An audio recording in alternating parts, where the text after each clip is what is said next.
يا مساء العسل. احلى فطير طاسه انت هتعمليه بمكونات كلها في البيت والحشوات زي ما انت حابه، من اسرع وانجز الاكلات اللي انت ممكن تعمليها. انا لسه مكمله معاكم سلسله المعجنات عموما، بس بختار الحاجات السهله قوي اللي هي تنفع في الصيف بقى، اللي هو لو نزوله، لو خروجه، نادي، قاعده من الصبح في بره البيت تعمليها وانت مطمنه، ضمن حشواتك وضمن الاكله بتاعتك ومش بتاخد وقت. بس اضمن لك ان انت هتعملي احلى فطير طاسه، وفعلا الطعم بتاعه حلو قوي. قبل ما اكمل معاكم الفيديو، معاكم منار الكيال، اتمنى لايك وشير واشتراك في القناه. نسمي الله. اول حاجه معايا 3 كوبايات دقيق، ومعايا 3 كوبايات زيت، رشه ملح، وكوبايه ميه، بس كده. اول حاجه هحطها رشه الملح، انا بس مزوده الملح شويه. ومعايا هنا 3 كوبايه الزيت، وهقلب كل ده مع بعضه، وهبتدي انزل بالميه تدريجي، بس كده. طبعا كلنا عارفين مكونات الفطير. هبتدي ان انا اعجن وبنزل المية حبة حبة. طبعا خلينا متفقين ان في انواع دقيق بتاخد مية اكتر، وفي انواع دقيق بتاخد على حسب الكوباية اللي انت حطاها، فعادي لو زادت معاكي كمية المية شوية. تمام. بعد ما عجنت كده المكونات كلها مع بعض، هبتدي اعجن الفطيرة بتاعتي كويس كويس. بقت نضيفة ايديا، ما فيهاش اي عجين. هبتدي بس ان انا احطها في بولة برشة زيت، وهغطيها. هي كده كده ولا هتتخمر ولا حاجة، بس لازم ترتاح.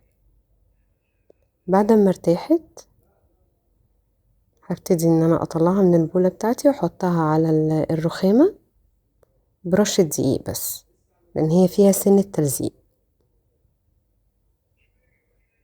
بعد ما حطيت الدقيق بتاعي، هبتدي ان انا اقسم العجينة بتاعتي او الفطيرة بتاعتي، اسفة، 4 قطع 6 قطع زي ما انت حابة تقطعيها، على حسب الحجم اللي انت حابة تعمليه. وهكورهم وهبتدي ان انا اغطيهم بفوطة. بعد كده هقلل كمية الدقيق اللي انا حطاه لان ده كان كتير، وهبتدي ان انا افرد واحدة واحدة. تمام. هي ناعمة جدا جدا جدا وحلوة قوي قوي قوي، ما شاء الله. يعني هبتدي ان انا ارفعها قوي، وهبتدي ان انا افردها زي الفطير بالظبط. هي فطير اصلا. هرش عليها حبة زيت او سمنة زي ما تحبي، اي مادة دهنية انت حبيها. وهبتدي ان انا افردها بقى ايه، على قد ما اقدر. كده كده القطعة بتاعتي صغيرة مش كبيرة. تمام. هبتدي ان انا اشدها كده، ارفعها من الطروف ومن الوسط، وهبتدي ان انا انزل بالحشوات بتاعتي. اي حشوة عندك متاحة، حتى لو جبن بس بتبقى خطيرة. وهبتدي ان انا اقفلها كده زي الظرف.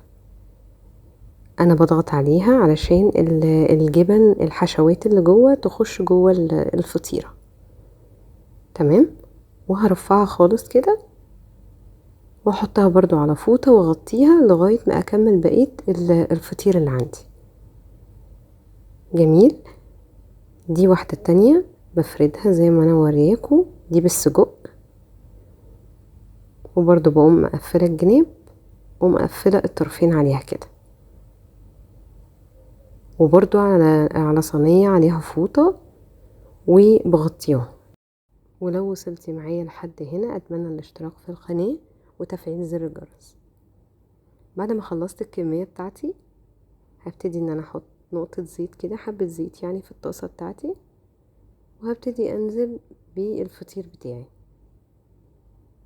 مش هتبقى الطاسة سخنة قوي ولا هتبقى باردة قوي، هتبقى معقولة. اول ما تبتدي كده تشمع، تبتدي يعني تاخد لون، بقلبها على الناحية التانية وبضغط، بس كده.